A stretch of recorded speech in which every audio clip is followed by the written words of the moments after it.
Today's chat is brought to you by, well, all of your support. Through the patronage you provide the Focus Fire chat team through Podbean's crowdfunding, we are able to provide you with the weekly podcast as well as the website and other aspects of Focus Fire chat.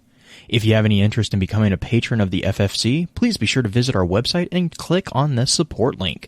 Even a single dollar helps, and for those of you who are already patrons, thank you again for your generosity. You may have heard the whispers of guardians gathering in the shadows, exploring the mysteries of this world and the worlds which surround us. We are all in search of truth. Sometimes we need to focus that search. Focus that fire. And so we come together. Welcome to Focused Fire Chat. Welcome to Focus Fire Chat, recorded live on March 6, 2020 over on twitch.tv/FocusFireChat. As always, want to give a big shout out to our live chat here with us tonight. Thank you so much for joining us once again. This week's episodes are going to be focused around exploring the concept of world building. This particular episode will serve as what we have come to call the intro session of the week's exploration, though actually in hindsight, it'll probably just be more of a first of three episode, like series. We're gonna use world building as kind of a guiding thing for the next couple Let's Chats. So I don't know if intro advanced sessions are going to be as much as more of an excuse to make me and Green stop talking, because this is something that we really care about. Before we go any further, however, let's run through a quick introduction of who all we have with us on the show. As always, this is your host, Blue Crew 86. And this is the Too Legit to Quit Green Eyed Music Lover. I may have a legit sticker on my Blue Yeti right now. But do you have also crayons? Mm-hmm. I don't have any crayons, actually. I prefer color pencils. They work much better. The Titan ate them all. That too. God. Yeah, if you're curious, you should go watch the stream archive, because I might have broken myself with finding an old joke of a Titan armor. Yeah, so I guess, real quick, like I said, this is going to be first of three. I know at least three of our next Let's Chats, that is going to be kind of focused around the concepts of world building. So right now, this particular episode, or this particular week's topic, is focused more on the overarching concept of what we mean when we say world building. And then I think it's next month's is going to be about NPCs, like build or populating the worlds. And then my plan is for the following month after that, so that would be May, will be about NPC dialogue, which is actually something that Green and I have had many, many conversations about. So yeah, before I get into the thick of that, though, I do have a few announcements that I have completely been dropping the ball on as far as Lore Network. So we have a couple of new podcasts that we have brought onto the Lore Network. And if you have not already listened to them or have gone out and found them, we have them all linked up on our website.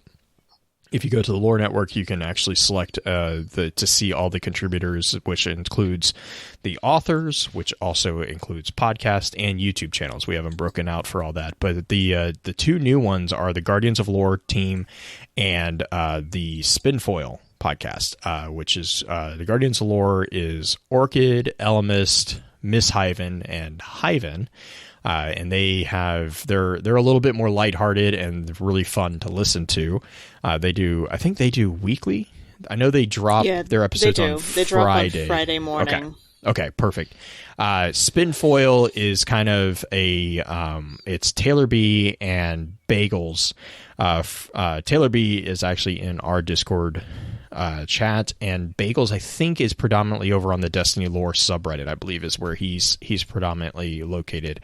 But they do basically very, very focused evaluations of different theories. So they do one theory each week, and it's usually about a 20 to 30 minute episode in which they kind of tackle like a specific theory that's very, very, very focused. And so intro is not, it's not an intro level. Like, you have to understand some of the basics of lore before you jump in there. But like, for example, one of the ones that they did recently was, is Taniks actually the same person, or is Taniks a title?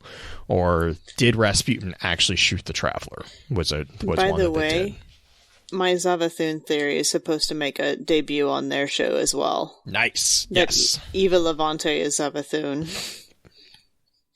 That's not surprising, and I'm definitely interested to hear their take on theirs is a fun one to listen to as well. It's fun, but it definitely has a little bit of academic aspects behind it, because they're going to not only just like dissect the academic merits of it, like why it theoretically is possible, but also like possible disproving aspects of it as well. So they do have a lot of fun with it, as well as just diving into some of the different theories that have made prominence within Destiny Reddit, Destiny lore Reddit in particular, as well as throughout the Twitterverse. I know Beard's theories have shown up on there, mine's showing up on there, Bife, I think, has shown up on there a few times. So they're diving into a bunch of different things, which is fun.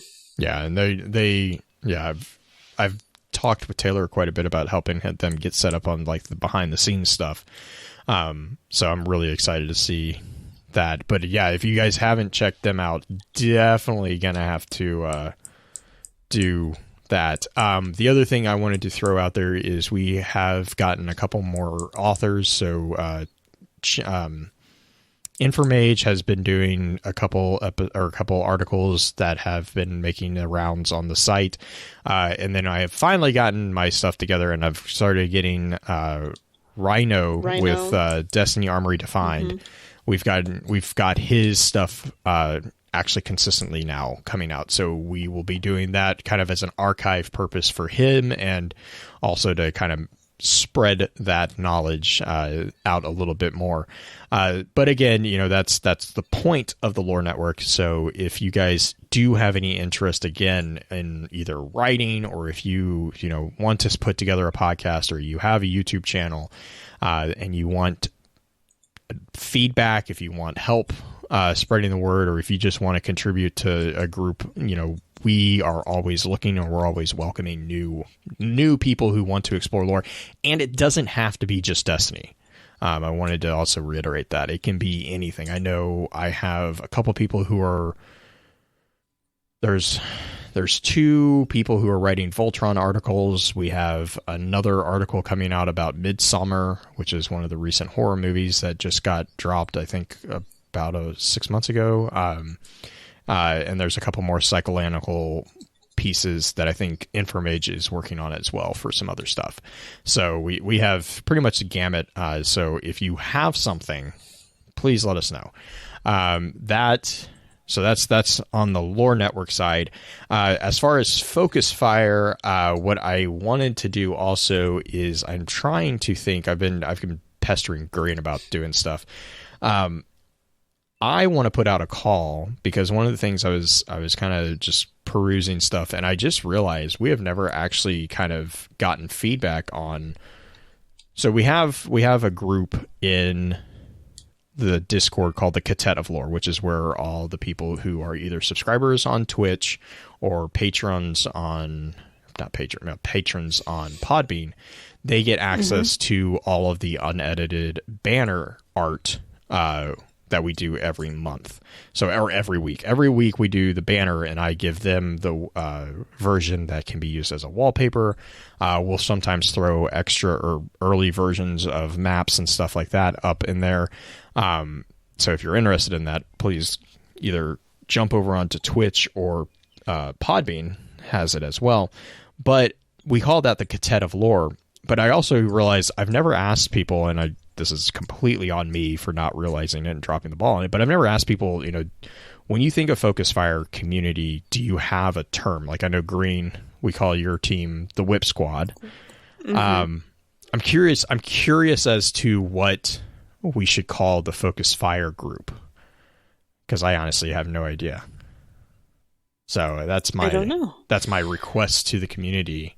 I would like to hear thoughts on that, because I want to refer to you guys as something other than you guys. Listeners. So yeah, that's all I got. That's really my special announcements for the day. Cool.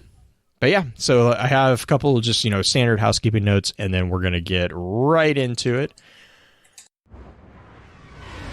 Last episode, we discussed the lore book, Revelation, with Chatting Myth. If you're enjoying the show, please be sure to let us know by giving us a shout over on Twitter, leaving a comment on Podbean, or sending us a quick email at focusfirechat@gmail.com.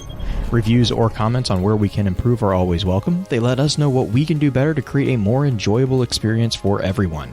To all who have already sent feedback or left us a review, thank you. As many of you are aware, Focus Fire Chat is a community in which we offer the chance to dive into lore from within various titles and mediums with a special focus on the Destiny universe. Every Friday at about 10 p.m. Central, the podcast team gets together to stream a summary of the chosen topic for that week. The hope for this is to help encourage dives into aspects of game lore within both our Discord server and within the other communities we share the digital world with. If you're a fan of lore in all its various forms, be sure to also check out thelorenetwork.com, a central hub for content that covers a wide variety of different titles and mediums. Our full show notes for each week's topic will be posted here, so for the additional information or guest details, be sure to check the site out. Our next topic is going to be an update to the discussion over the lore book Inquisition of the Damned. That being said, however, we still want to hear your thoughts about this week's topic. Be sure to weigh in over on Discord, and don't be shy in tagging any of the team in on the conversation. We can't wait to read what your thoughts are. But for now, let's get back to the show. Okay, Green. Okay. Where do we start? So, world building. Let's start with yours as well as my personal history with world building. So what venue, what aspect have you done any world building in specifically for us personally before we get into like the big outward version of world building? So for you, what is the arena that you have done most world building in? Tabletop role-playing or play-by-post role-playing games predominantly. I do have some with storytelling, but I definitely, my approach to world building is definitely more focused and more palpable with role-playing games because because that's just my approach.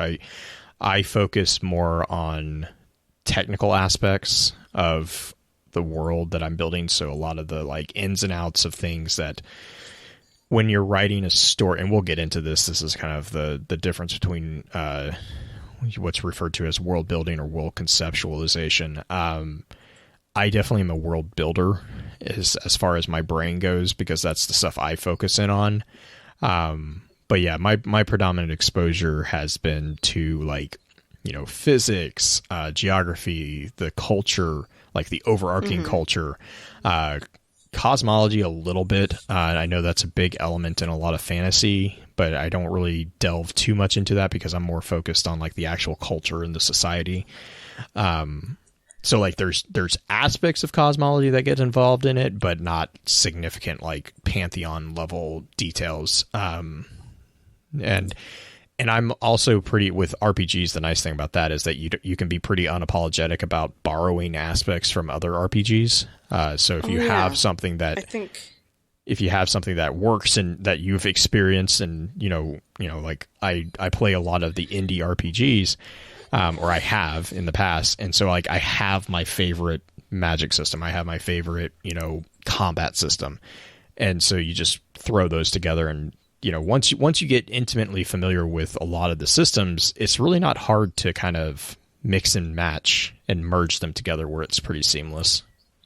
I think that's one of the things that is most interesting about creation in general, and there are a lot of podcasts or studies done about the idea of creativity. I know that Hidden Brain did a fairly recent, within the last month, podcast on it, where they talk about the aspect of creativity being a scaffolding effect. You don't necessarily create something wholesale. There's nothing absolutely brand new out there. Everything is built upon something else prior.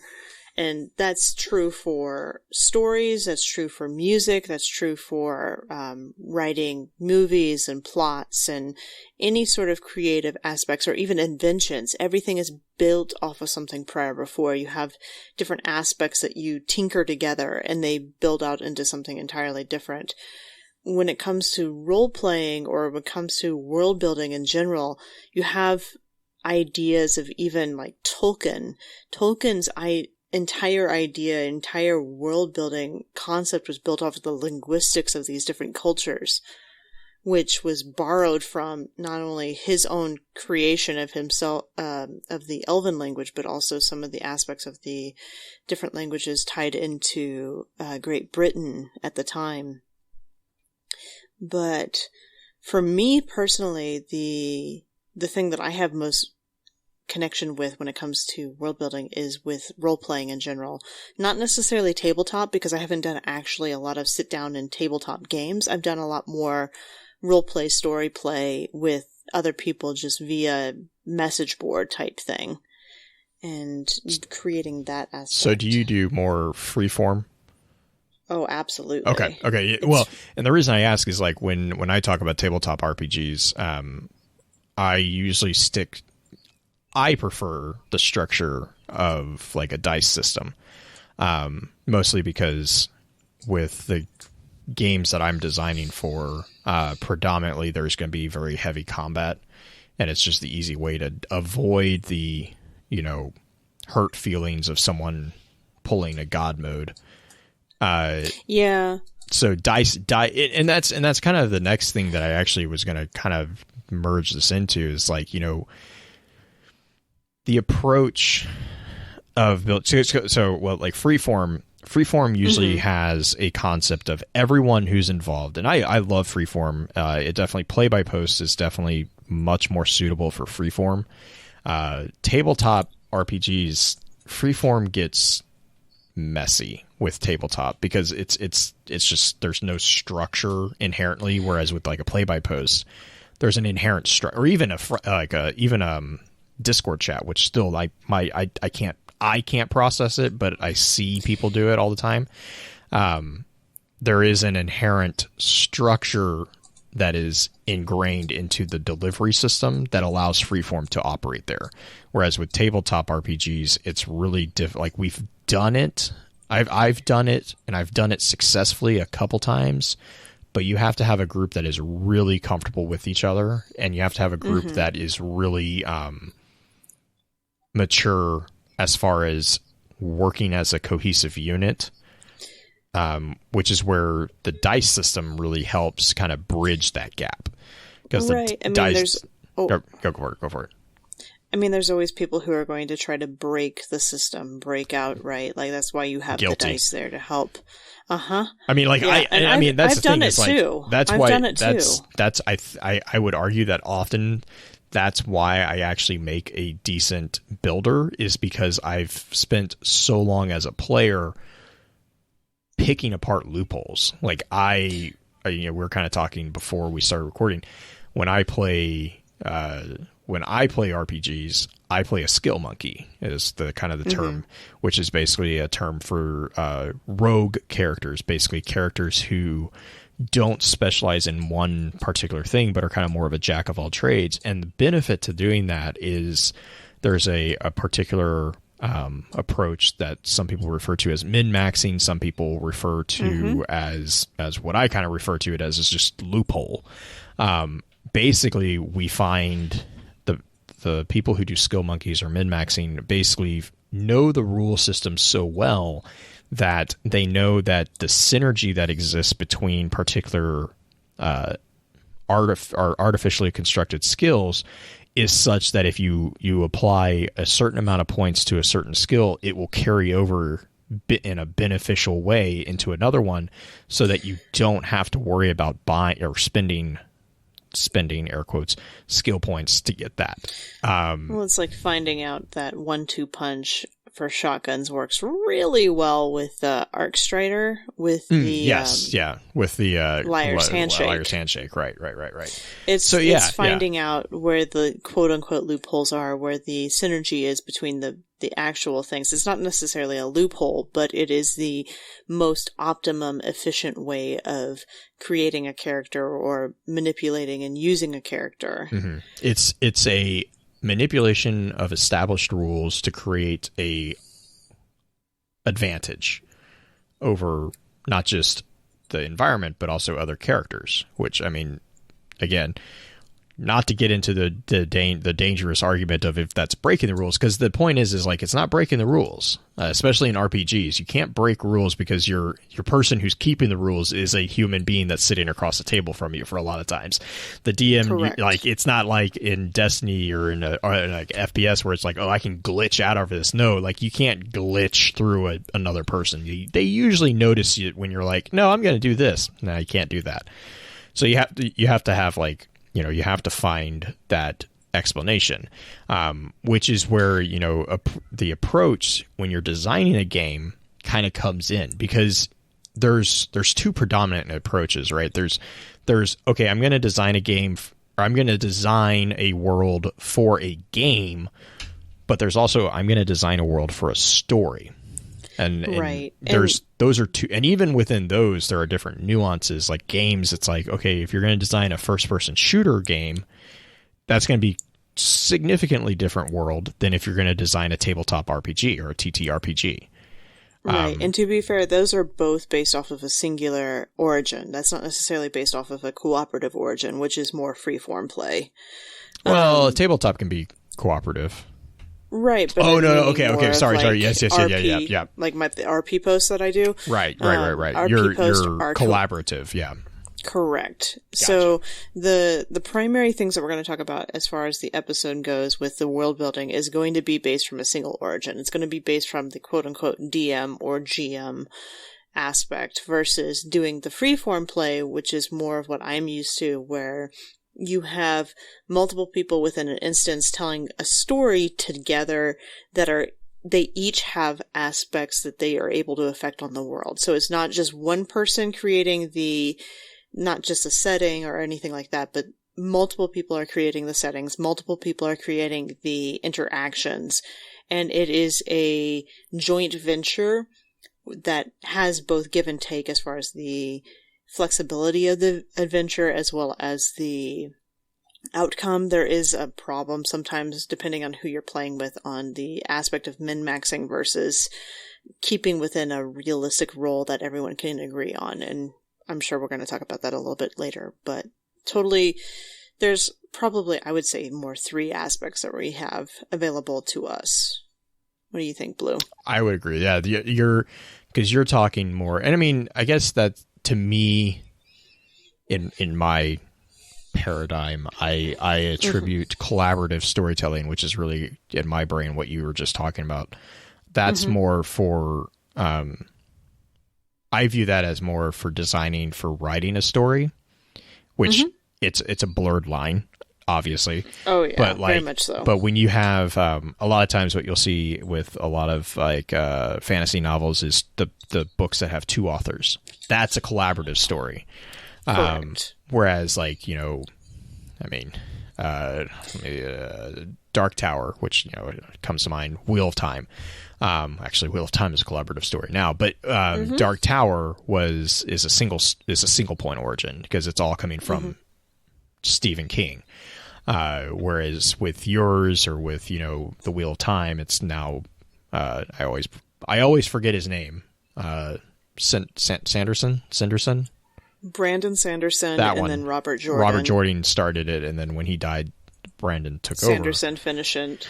Right. So yeah, that's to me, those are derivative. Those are fragmentations of the writing a story. Whereas a game, I would attribute more to like the base underlying axioms of a tabletop RPG, or the code that you find within a first-person shooter, right? Which, I mean, like, even with collaborative storytelling, there is a single point origin in that you have agreed to stay within the confines of a certain set of rules. Right. There's a set of rules that are out there, but within the rules, you may have 2 different voices going on.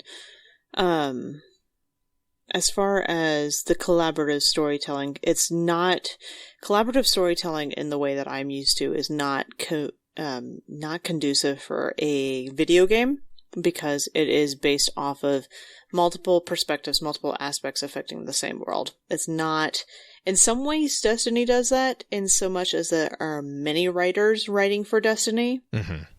But at the same time, there is still one driven point where they're all coming together and they're all driving to the same direction. Well, and that kind of goes into Guy's article, which I'll make a note to include, because he talks about, oh God, it's so good. He talks about, how exactly what you're saying is like, there's the different, collaboration behind the scenes, but then there's also the player experience, and that's the predominant for video games, especially. That is the predominant piece that needs to be focused on. So like the player experience is that single point, but there are the collaborative, which is the fascinating thing about video games, especially in today's world. Mm-hmm. Absolutely. So let's go into the more simplistic aspect of it and start talking about a little bit more of the basic aspects of world building and what it means to create a world from a single point origin versus doing the collaborative sense, which we can get into a little bit later, I'm sure. Definitely. But, so when, and this is actually, Wikipedia actually has I have been surprised. Wikipedia has stepped up its game on some of these summaries. But according to Wikipedia, has world building is the process of constructing an imaginary world, sometimes associated with a whole fictional universe. The resulting world may be called a constructed world or con world. Developing an imaginary setting with coherent qualities such as history, geography, and ecology is a key task for many science fiction or fantasy writers. World building often involves the creation of maps, a backstory, and people for the worlds, or what we gamers will usually refer to, or tabletop gamers will refer to as NPCs. I guess video games you also refer to, or we also refer to them as NPCs there as well. World building often, constructed worlds can enrich the backstory and history of fictional works, and it is not uncommon for authors to revise their constructed worlds while completing its associated work. Con worlds can be created for personal amusement and mental exercise, or for a specific creator endeavor, such as novels, video games, or role-playing games. So that's from Wikipedia. Now, it's pretty brief. I mean, that's a pretty broad statement. Basically, what a lot of people do is like anytime you have come up with an imaginary place, you have in your own brain created a world. Like that the imagination is, so everyone can world build. It's not something that you have to draw out a map that has these 5 points or anything like that. And that's actually something I want to talk about later, maybe in the quote unquote advanced episode. But, there's a large argument that I think there's a large misunderstanding when you talk about world building that it has to be very structured. Oh no. And it really doesn't. And I want to put a stake in that really early into this conversation. World building is, when I talk about world building, I am not talking about a formalized structure. Now, I use a formalized structure because that's what makes sense in my head. But I also understand there's a term that's kind of been introduced to me recently called world conjuring, which is actually really cool. It's a really, really cool argument against world building, because apparently in the modern setting, there is a overarching argument that you shouldn't start writing a story until you have done your world building, which I'm like, no. Like that's a terrible idea, because you'll never be done. You're never going to be done building a world. Like you're literally building a world. I mean, think about that for a second. Right. I mean, you think about all the different aspects you would have to create, not only the maps and the economy and the magic systems and the fauna and flora and the history. I mean, the history alone is creationism aspect of it. I mean, there's so many different aspects, like Tolkien is a perfect example of creating a world that his story fits in, right? Like I don't know how much of his world was created as he was writing, which is that world conjuring, if it was the other aspect of creating the world before. I would argue that it was the former, because like The Hobbit especially, I'm not sure about Lord of the Rings, but I know with The Hobbit, that was a bedtime story. Oh yeah, he wrote it for his sons. Like, I mean, if I remember right, I don't think it was written. It was like literally it was on the fly. It's like Douglas Adams and The Hitchhiker's Guide. Like, I mean, which is another, if you have not read The Hitchhiker's Guide to the Galaxy, fix that, please. It's hilarious, amazing. But the thing to remember about it as you read it is that was written on napkins on a subway on his way to work. Like, that was his world building. He was just, I mean, so there's a lot of these things that they created the world after the fact. Like, they told a story, with The Hobbit. Tolkien tells a story, and then he goes back and he fills in the gaps to make that story work, which is not the formal idea that a lot of people think of when they think world building, I think. Well, I don't know. I don't know if that's truly the case, because as far as, I've not read a lot of biographies when it comes to the aspect of world building, but as far as creation of a world, you don't start, I would say most people do not start with the idea of, this is the economy, this is the magic. They may have a hook. You have a hook that you grasp onto. That's the argument, is you don't, like, I think that's I think it's electric literature. The conjuring aspect. Yeah. Electric literature has an awesome article that we're going to talk about, because I read this and I love the point that this editor is making. But that's actually his argument, is like, that's actually the gatekeeping that is going on right now with authors, is because there's this, and I think Veru said there's a diagram that's been going around on Twitter as like the structured narrative that you have to have this plan built before you start writing. And it's like, no, you don't. Actually, that's a terrible idea. Just write a story and then go back and edit it. Like, that's how you should do it.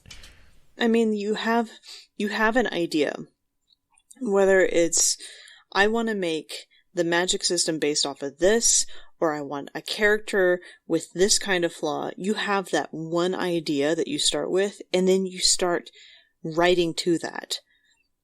That's how you write a story, in my opinion. Like, I have a character that I just started writing last night. I wanted to create a different character because I have a few different characters as far as OCs for Destiny. I've played Petra quite a bit, so I have a character that's technically an NPC as well, but I didn't want to play Fedra anymore, who's my hunter character. I wanted to create a different character. I wanted to create a Titan, and I had this Titan, and the only hook that immediately popped into my head was a Titan who a commanding officer needed a scapegoat and used her as such, so she has trust issues. That is my hook.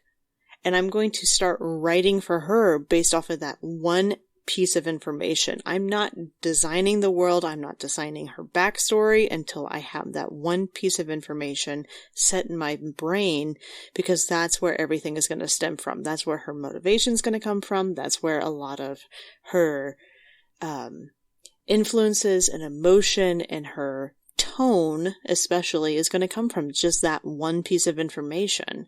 There's so many different aspects where you have writers who are like, I need to create this entire world, but their characters lack any sort of emotional connection because there's nothing that the writers are hooking to you. There's no emotional collaboration between the writer and the reader at that point. Well, and I think that also goes to, so like for your example there is like, I think the counter argument there would be, well, the world's already created, right? Because you're writing in Destiny. And I mean, that's true. Yes, there's already a basic understanding. But the other thing is, and this is something that I have seen actually a number of times be very successful, is people will start out with a story that is a fan fiction, and then they get done with their story and they go back and they tweak it, and all of a sudden it's not a fan fiction, it's its own world. Oh yeah, absolutely. So like, I hate the words that are about to come out of my mouth, but that's the entire thing of the 50 Shades of Grey story.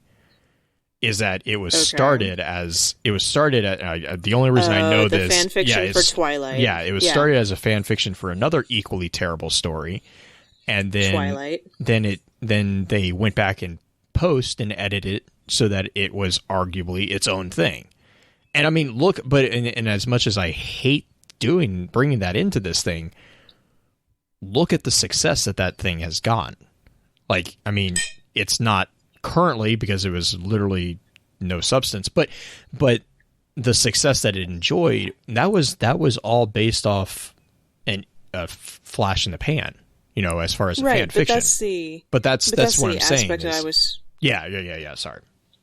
That was the aspect that I was talking about earlier, and the fact that nothing that is created now is 100% original. Correct. Everything is based off of something else. So even if the thing that a lot of authors and the thing a lot of writers have a mental block in is that they have to create something original.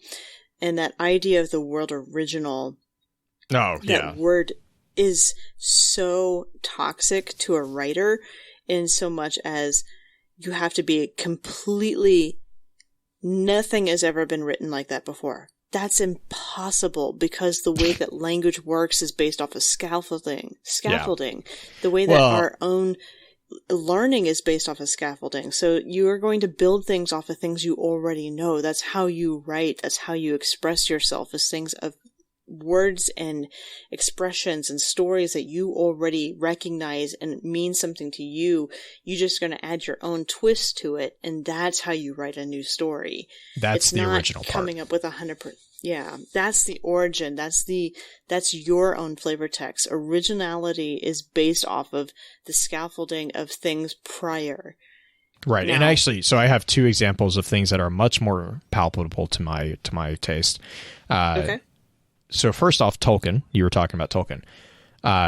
Hobbit is actually based off Beowulf.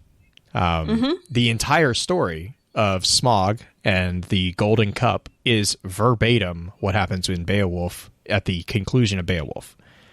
It's a two-handed cup that gets stolen by a dragon, wakes the dragon up, who goes on to raise the town and destroy the surrounding area, and then gets killed by the hero. Like, that is exactly what happens in both those stories. So, I mean, that's what I'm saying is, like, there you go. The other one is Wolves of Kala from the Dark Tower series, where, not lying, there is Harry Potter technology brought in to the entire city. Like, he literally has sneeches, is what he calls them, which are drone bombs that he uses as in one of the battles. And it's literally got the lightning bolt from Harry Potter on it. Like, I mean, it's just, and Dark Tower, he borrows from popular culture all the time in that. So there are examples of very popular, very, very popular things where it's, and Tolkien, the reason that's so glaring is we actually just got done reading The Hobbit to my son, and I read that particular chapter was one of the ones I was reading, and I was reading it, I'm like, I forgot about how just like, this is Beowulf. Like, this is a little bit toned down version of Beowulf's death. Like, this is exactly what's going on.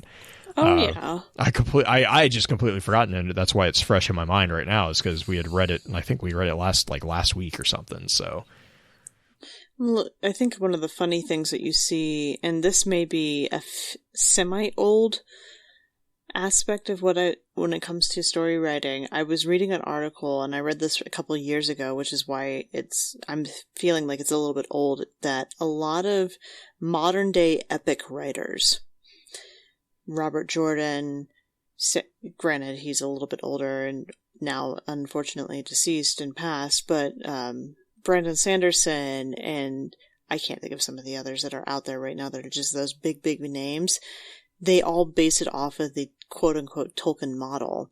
Mm-hmm. There's the aspect of that is being quote-unquote cliche or not good, but to build off of a model like that, I don't think is necessarily bad if you can bring your own flavor to it or bring your own aspect to it. I don't know. It's hard to design an epic in such a way that isn't going to be cumbersome anymore, I think. Yeah, especially with the hero's journey theory and everything. That's a dangerous arc. And I think that's an arc that a lot of people default to because it's just an easy story. Right. I mean, it's designed out. You have Joseph Campbell. Mm-hmm. I know a lot of people give Joseph Campbell a lot of grief for his idea of what's the name of the hero? Do you remember, Blue? No, I know that he's the hero's journey. That's what it is, the hero's journey. My problem with it is it's the one problem that I have with it is that it's like, well, if you back out enough and pull back and see the big picture, I'm like, if you back out that much, you're missing all the points that's actually differentiating the story. So of course they're all going to fit.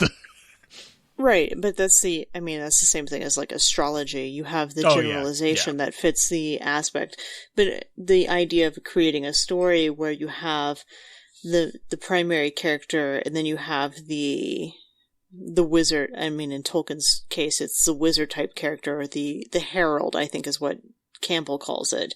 The one who comes in and basically says that you need to move and do this instead of what you're doing right now, and you have the choice that the main character has to make. There are aspects that follow that in many, many, many stories. I mean, Sanderson follows that in his Stormlight Chronicles. The main one of the main characters, he has that desperate situation that he's in his life, and then he has another character that comes in and says basically that this is not necessarily where you have to be. Now, granted, it's not a wizard character, it's not going to fix everything, it's not anything like that, but it's a character that gives him a choice that helps bring that choice to light. And there are aspects in a lot of really, really good epics or really good stories that have that same format, but aren't necessarily built on the same. It's not like a Marvel movie. It's not going to be exactly the same, but it's going to have some of the similar flavors that you're going to recognize and be able to latch on to. Right. And I think that's also, that can kind of dovetail it back into like the actual world building stuff too. That ties into the argument between the what's referred to as top down, outside in, to bottom up, inside out, right? It's like a lot of times you will have this, or actually, I mean, it's even more is the concept of like, it's referred to often as like the 7 deadly sins of world building, or the basis of world building, like, you know, the checklist that you always want to do, basically, which on a general, it's the thing that's like, you know, it's on a general level, yes, it's good to keep it in mind, but you don't need to become a rules lawyer about it. You know, so like for instance, what's referred to, this is from I think it's IO9 Gizmodo. They have what's listed as what they call the 7 deadly sins of world building. And this is basically stuff that like, they're like, this is big mistakes. I will preface this with, again, this is stuff that I would say you need to go back and edit after you've written. Like, go back. So write your story. You know, if you're writing a story, if you're building a game, you know, write the story for the game, or write the story that you're writing, and then go back and make sure you're not falling into these traps. But don't try to think about these before you start writing, because then it's just like what Green was saying earlier. It's going to become a technical novel. It's not going to become it's not a story. It's just you being a history novel. No one wants to read a history book. If they did, they wouldn't. There are some. Right. There are some people who like to read that, but that's. But they're not going to be picking up. They're not going to be picking up a fantasy book if they're wanting to read a history novel. That niche is very, very, very, very, very, very small. So whatever. If that's the purpose of what you're writing, whatever. My point is, this is like editing stuff. It's like not thinking about basic infrastructure. Okay, that makes sense. Not explaining why events are happening now. Okay. Creating fictional versions of real-life human ethnic groups that never go beyond one dimension. Fair. Creating monolithic social, political, cultural, and religious groups. Inventing a history that is totally logical, which that was actually a really fun one to read into. I'll kind of come back to that one. Not really giving a strong sense of place, like what it smells like after it's been raining, which was an interesting one. And then introducing some superpower like magic or insane tech without fully accounting how it would change society. Now that one actually I do think you should at least consider if you're writing a story or if you're designing a game especially. You don't want to create something that's going to break it. Like that right. is a fair point. Now, unless that's the point of the story. But yeah, I mean, it really depends on what your aim is for the story, because creating a story is based off of an emotional buildup, a overcoming of conflict, right? And then a denouement of resolution of the conflict. That is the whole point of a story. That is the most basic arc of a story. But if you create a character that has no conflict, the story is flat. Meaning, if you create a character that's going to be ultra powerful, there's no conflict that can touch them. So there's no build-up for that character unless to grow. The story is the build-up. Correct, but you need growth. A character needs growth to be able to connect to the reader. That is the whole point of creating a story, is that you want to see a character not necessarily struggle immensely, but at least struggle in a way that is relative to the reader who is currently reading it, whether it is trying to get a ring and overcome their own fears and overcome their own hobbitness into Mordor, and to throw away something that has become precious to them over this time, versus a character who is Superman and doesn't have, Superman is a terrible example because Superman has his own problems, but he's not a terrible example, because the whole reason that Superman has his problems is because the story of Superman's creation is that he was one of the earlier superheroes, and so they created him as like the kind of jack of all trades with superpowers. And that's why if you read like Superman over the ages, like that's why continuously they have to keep getting more and more outlandish characters to come back and combat him, because it's like every time it's the whole Sword of Truth situation. Every time he gets up against a villain that he hasn't, he needs to learn a new superpower, he miraculously learns a new superpower. Well, the problem then is, he already has all these other superpowers, so now he's got this arsenal of just like, godlike powers. But if you think about Superman's stories aren't necessarily about overcoming the villain. The villain is not the problem 90% of the time. It's overcoming his own otherness, right? His own alienness compared to Lois Lane, or characters that he's trying to have a relationship with. It's deciding who he is in relation to other people at that point. So there is a conflict that he's dealing with. It's not necessarily the traditional conflict of overcoming a bad guy, even though there's that aspect there. His own emotional conflict is overcoming his own different aspects compared to everybody else. Correct. And I think that's also, I know that with Superman and DC, that's where the whole like very, very heated debate on Batman or Superman come in, because Batman is inherently a damaged character from the start, whereas Superman's like the inherently perfect character from the start. He's not. They're both but terrible like characters. Let me just say that. I can see this. This is going to get me a lot of hate, and I'm fine with that. They're both terrible characters. This is why. Neither character is emotionally vulnerable to other people. Maybe Superman slightly more, but Superman has so many superpowers that he can overcome quote-unquote anything. Batman is so emotionally damaged that he cannot connect emotionally to anybody else. Not Selena Kyle, not anybody in the stinking universe, and I almost cursed right there. I was going to say, I'm going to golf clap. Yeah, he's not they're both good characters in their own right, but they're both written in such a way that their emotional connection to an everyday reader is so tenuous at best that it is an idealized self that you're trying to see. Because that's the whole purpose of reading a story, right? You're wanting to connect to the characters in the story in some way, shape, or form, whether it's the main character or even a supporting character. You're trying to see yourself in the story so you can take yourself out of the reality of what is into the reality of the book or the reality of the world that has been created. And Superman and Batman are such terrible aspects of it. And I would expressly say that a lot of superhero characters are such terrible aspects of it because they are so out of the box that it's hard for any character or hard for any person to truly connect to them. I would say there are a few that will connect specifically to you, but as an overarching thing for society, it is not a grandiose story that is going to connect to every person out there. And I'm going to get hate for that, and I don't care. Love you guys. That's why one of my favorite portrayals of those two characters is from the Lego movies. Because they play that up so much, and it's amazing. Oh, Lego Batman is hilarious, by the way.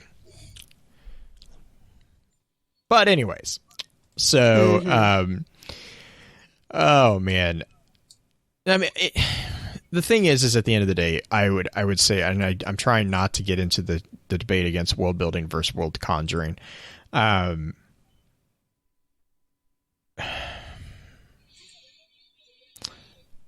thing is like for building worlds, you know, if you're looking for inspiration or stuff like that, I think that it's really cool to do that.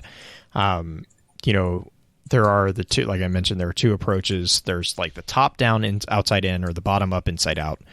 There is a third, which is kind of like this combination of those two, and it's an absolute nightmare to do. So I'm not going to talk about it because it makes me really it makes me nervous talking about it because I hate doing it that way. But like what you'll see is like with tabletop RPGs, that these are really, really evident. You either will build the world and then build down to the campaign that you're going to play or the mission that you're going to play, or you start with the mission and then you build the world around that as you need it. The danger with number two, or like the bottom up version, is that it can really introduce a lot of need for retcons because you're having to constantly deal with inconsistencies because you haven't thought about it. The problem with number one, the first one, the outside in, is that if you're on a tabletop especially, and this is like the most frustrating thing, and it has happened to me a lot as a DM, is you build this huge immense world and you have like everything in place, and then the players decide to go right instead of left. And it's like, and they completely basically, I mean, I can't tell you how many worlds we have built and will never see the light of day because the game, the group that we were playing with decided that they didn't want to do it. And which is, I mean, as a DM, that's completely, that should be in the complete realm of expectations, and you have to roll with it. But like, it is frustrating. Now for writing a story, the same thing applies. Like you can write the, you know, the hook, like what Green, you were saying with your character, with the Titan character. That is kind of taking an inside out approach for the story. I am still an adamant argument, or I still will adamantly argue that Destiny has taken an outside in approach, because Destiny 1 was really all about building the world, which is why which is the number one complaint that a lot of people had about Destiny 1 is like, well, there's no like story going on about blah, blah, blah, which is complete bull. But the reason why is because they were really busy building the universe. Now in Destiny 2, you see this muddying of waters, as we've kind of talked about, is the characters are getting populated now. And we're starting to see the conflicts between these characters that were really always there, but we were getting explained the larger rules of the game, and now we get to see the NPCs that exist within those rules. That's how I've always kind of taken the whole Destiny construction. I mean, look at where we're at now. You have Osiris, a character who was only a name and a story back in D1, right? Mm-hmm. Now approaching Rasputin and calling him out. Now Rasputin was also in some ways, very, very early on, only a name and a story until we woke him up completely. And we didn't actually see him until D2 and Warmind, when we finally got to Mars and to the Clovis Bray facility. But there are a lot of player actors now available in Destiny. And there are a lot of open conflicts. I wouldn't necessarily say there are story arcs there, but I wouldn't necessarily say that they are part of the necessarily main story arc with Destiny, but there are a lot of open story arcs in Destiny, and a lot of player characters. And now the writers are manipulating a lot of those story arcs and a lot of those player characters together to create a singular story arc that is that meta arc over the whole thing. And it's interesting to see how they're doing it, and whether or not what's going on with the Vex and Osiris, and now the Cabal and the Almighty, and Osiris and Rasputin and Anna and Zavala getting roped in. It'll be interesting to see how they create those. They have those individual aspects and they're puzzling it together, and how they move them together will be very, very interesting to see how it works out.